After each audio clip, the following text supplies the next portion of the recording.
छत्तीसगढ़ के मुख्यमंत्री विष्णुदेव साय की अध्यक्षता में आज मंत्रालय महानदी भवन में आयोजित राज्य कैबिनेट की बैठक हुई।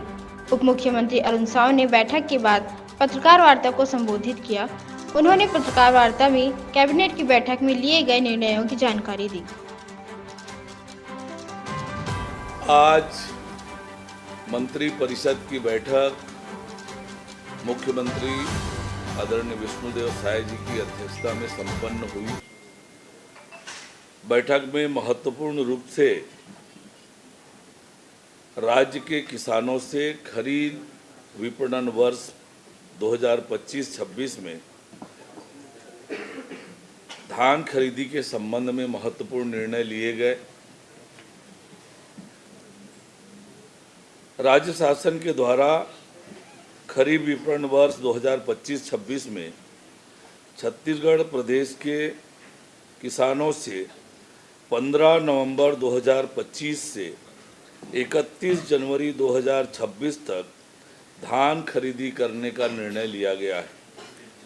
उक्त अवधि में 25 लाख किसानों से 3100 रुपये प्रति क्विंटल की दर से 21 क्विंटल प्रति एकड़ की सीमा तक धान की खरीदी की जाएगी। धान खरीदी में पारदर्शिता को बढ़ावा देने इस वर्ष ई-केवाईसी के माध्यम से भारत सरकार कृषि मंत्रालय के एग्रीस्टेट पोर्टल में किसान पंजीयन को अनिवार्य किया गया है, जिससे किसानों की सही पहचान हो एवं डुप्लीकेशन दोहराव ना हो।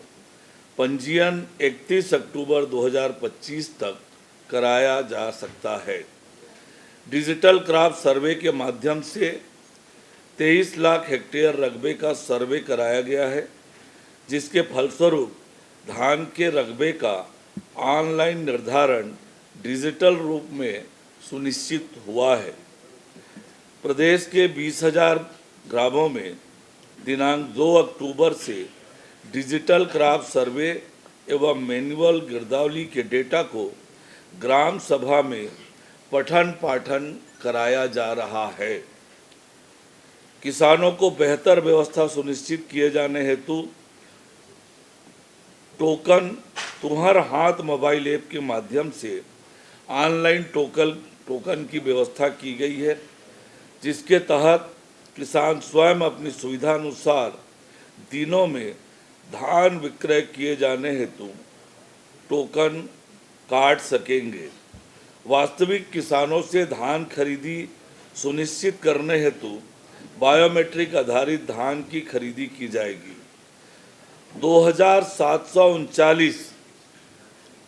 2739 खरीदी केंद्रों के माध्यम से धान खरीदी किए जाने हेतु समितियों में समुचित व्यवस्था किए जाने के निर्देश दिए गए हैं।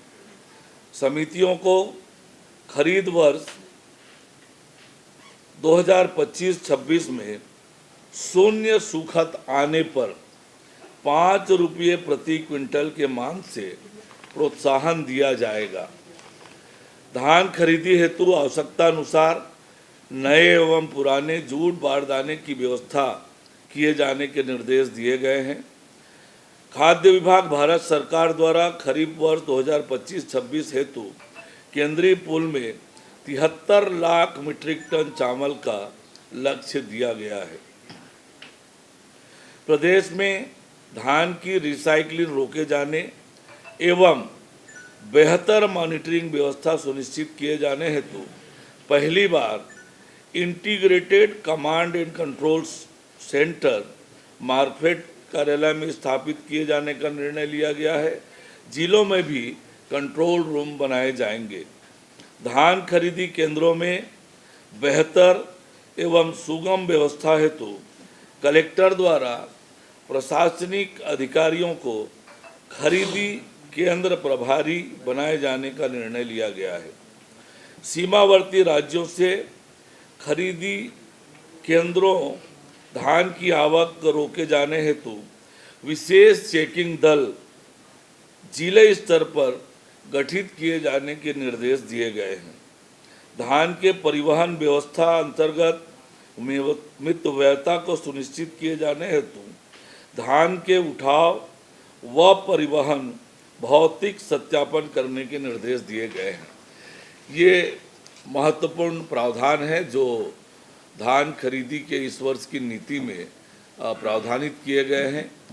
किसानों के धान की खरीदी की पुख्ता व्यवस्था हो, मजबूत व्यवस्था हो और जो डुप्लीकेशन, रिसाइकलिंग, इन सब को कैसे रोका जाए इसके लेकर भी पुख्ता व्यवस्था की गई है। किसानों को किसी तरह से दिक्कत न हो ये सुनिश्चित करने की ये सारी व्यवस्थाएं बनाई गई है। और निश्चित रूप से छत्तीसगढ़ में विष्णुदेव साय जी की सरकार किसान हितैषी सरकार है और किसानों के हित में व्यापक रूप से ये धान खरीदी की नीति बनाई गई है। ये भुगतान